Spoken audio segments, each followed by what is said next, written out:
जय माँ भारती, जय हिंद।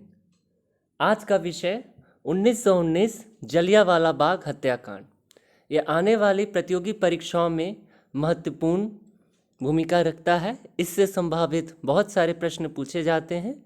आइए एक झरोके में इसका दोहराव कर लें। 1919 जलियांवाला बाग हत्याकांड।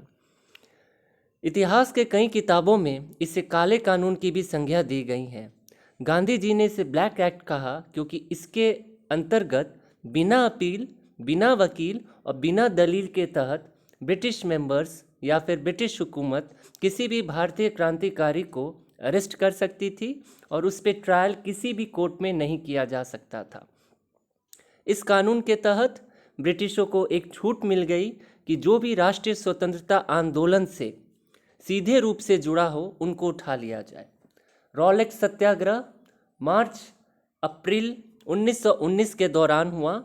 इस दौरान देश में कई विद्रोह की घटनाएं देखने को मिली और सरकार ने यानी ब्रिटिश हुकूमत ने इन आंदोलनों को दबाने के लिए दमन की नीति का सहारा लिया। जी हाँ, यह दमन की नीति कोई नई नहीं, वही नीति थी जिसका उपयोग 1857 की क्रांति को दबाने के लिए किया गया था। तस्वीर में इस वक्त आप जिन्हें देख रहे हैं ये जनरल ओ डायर हैं।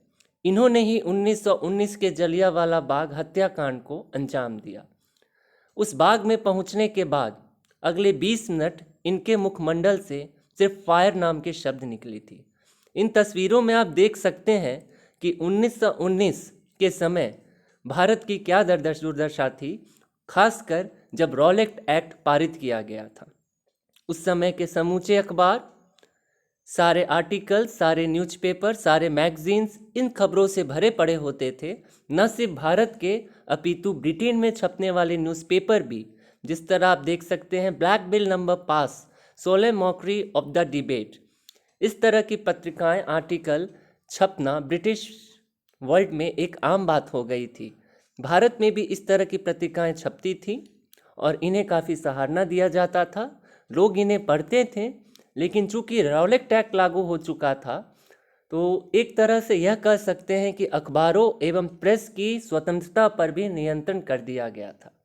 इन तस्वीरों में आप देख सकते हैं 1919 का जलियांवाला और 2019 का, यानी कि 100 साल बाद के जलियांवाले बाग को।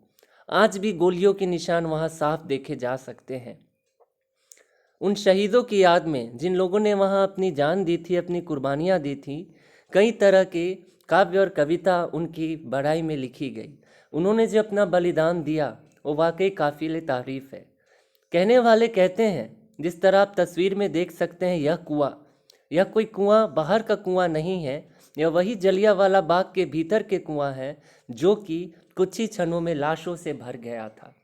यह तस्वीर 1919 जलियांवाला बाग हत्याकांड के बाद ली गई थी। इन तस्वीरों में आप साफ देख सकते हैं कि किस तरह जल स्तर जहां होना चाहिए वहां रक्त स्तर बह रहा है। कहना मैं यह चाहता हूं कि जब गोलियां चलनी शुरू हुई तो भारतीय क्रांतिकारी इतने भयभीत हो चुके थे कि वो कुएं में कूदने लगे। कुछ ही क्षणों में कुआं जो था ना वो लाशों से भर गया, पानी नहीं था उसमें और लोग एक दूसरे के ऊपर कूद के अपनी जान देना चाहते थे। इस नोटिस में आप देख सकते हैं जो जगह लगाया गया है आज की तारीख में, यह एक प्रतीक है उन लोगों के लिए जिन्होंने स्वतंत्रता संग्राम में अपनी जान की कुर्बानी दी थी। यह वही रास्ता है, पतला सा संकीर्ण, जिससे होकर लोग बाहर नहीं निकल पाए थे और देश की आज़ादी के लिए हंसते हंसते उन्होंने मौत के दामन को थाम लिया।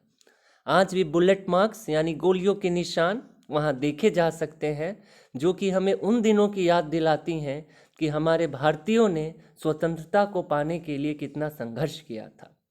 कुछ चित्रकारों द्वारा चित्रण भी किया गया है इस घटना को लेकर के। अलग अलग लोगों द्वारा अलग अलग उद्देश्य दिखाए गए, परंतु सभी लोगों का एक मत यही था कि इस तरह के हत्याकांड किसी भी देश में अगर की जाती है तो वह नागरिकों की निर्मम हत्या में ही गिना जाएगा। इसकी भर्त्सना न केवल भारत में बल्कि विश्व मीडिया में हर जगह कराई गई। जिस तरह आप देख सकते हैं यह मॉन्यूमेंट, ये उन लोगों की याद में बनाया गया जो आज भी हमें देखने को मिलता है, जिन्होंने अपनी जान दी थी। यह वही स्थल है, यह वही पॉइंट है जहां से जनरल ओ डायर ने फायरिंग की इजाज़त लोगों के ऊपर दी थी। कई सारे भारतीयों ने अपनी जान गंवा दी, कईयों ने अपने औलाद खो दिए। और अगर मुख्यतः बात करें ना, तो बैसाखी का दिन था और उस मेले में ज़्यादातर बच्चे, बूढ़े और स्त्रियां ही आई थी। ये निशस्त्र आए थे डॉक्टर सैफुद्दीन किचलू और सतपाल को रिहा कराने के उद्देश्य से, क्योंकि इन्हें रॉलेट एक्ट के तहत ब्रिटिशों ने अरेस्ट कर लिया था। इन लोगों की कोई बात नहीं सुनी गई और इन पर निर्मम तरीके से गोलियां बरसाई गई। गोलियों के निशान आप आज भी देख सकते हैं, जो कि वहां आज भी मौजूद हैं। यह तस्वीर 1919 जलियांवाला बाग मैदान के पास की है। घटना के तुरंत बाद की यह तस्वीर आप देख सकते हैं कि पूरी मैदान में किस तरह से सनसनी फैली हुई है और लोग भयभीत होकर वहां से जा चुके हैं। इस तरह की घटनाओं से हमारा भारत खाली नहीं था। इस तरह की अनेक घटनाएं हमारे इतिहास में हुई, लेकिन 1919 वाले जलियांवाला बाग हत्याकांड ने एक विशेष छाप छोड़ दिया। इसमें बहे भारतीयों के रक्तों ने एक ऐसे बीज को सिंचित किया जो कि आज़ादी की तरफ ले जाती थी। फिर से दोहरा दूं, रॉलेट एक्ट, जिसके विरुद्ध में ये लोग धरना प्रदर्शन कर रहे थे और यह धरना निशस्त्र किया गया था। इस वक्त तस्वीर में आप जिस महान क्रांतिकारी को देख रहे हैं, इनका नाम है उधम सिंह। इन्होंने ही 1940 में इंग्लैंड जाकर के जनरल ओ डायर को गोली मारी और उस घटना का बदला लिया। यह भगत सिंह के विचारधारों से प्रभावित थे, या फिर यह कह सकते हैं उनके करीब करीब अनुयायी थे। इनका मानना था कि आज़ादी मिलती नहीं है, छीनी जाती है। जय हो उस उधम सिंह की, जिन्होंने 1940 में इंग्लैंड जाकर के उस डायर को गोली मारी और उन सभी लोगों की हत्या का बदला लिया जिन्होंने अपनी जान 1919 जलियांवाला बाग हत्याकांड में दी थी। आने वाले दिनों में नए क्लासेस में हम एक नए टॉपिक को लेकर आप लोगों के सामने आएंगे। तब तक के लिए जय हिंद, जय मां भारत।